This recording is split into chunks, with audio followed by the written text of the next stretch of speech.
بتشطب شقتك الجديدة أو بتجدد تشطيب شقتك القديمة، أكيد سمعت عن أنظمة كتير.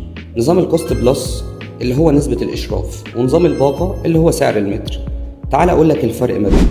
نظام الكوست بلس هي نسبة بتتحدد على إجمالي المقايسة أو إجمالي المبلغ اللي اتصرف من تكلفة الخامات وتكلفة المصنعيات، بمعنى إن أنت بتدفع سعر الخامات زي ما هو، وإحنا بناخد نسبة على التنفيذ. يعني كل حاجة بتتفصل على إيدك، وكل بند وليه فاتورة، وكل قرار في الآخر ليك. ده مناسب ليك لو بتحب تتحكم في كل تفصيل. أما لو بتدور على راحة بالك، يبقى نظام الباقة هو الحل.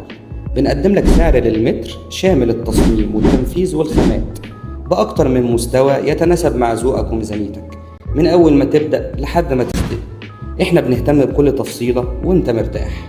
اختار الطريقة اللي تناسبك وسيب علينا التنفيذ بالجودة اللي بتحلم بيها. وما تنساش تسألنا عن عروض وهدايا الكاش والتقسيط.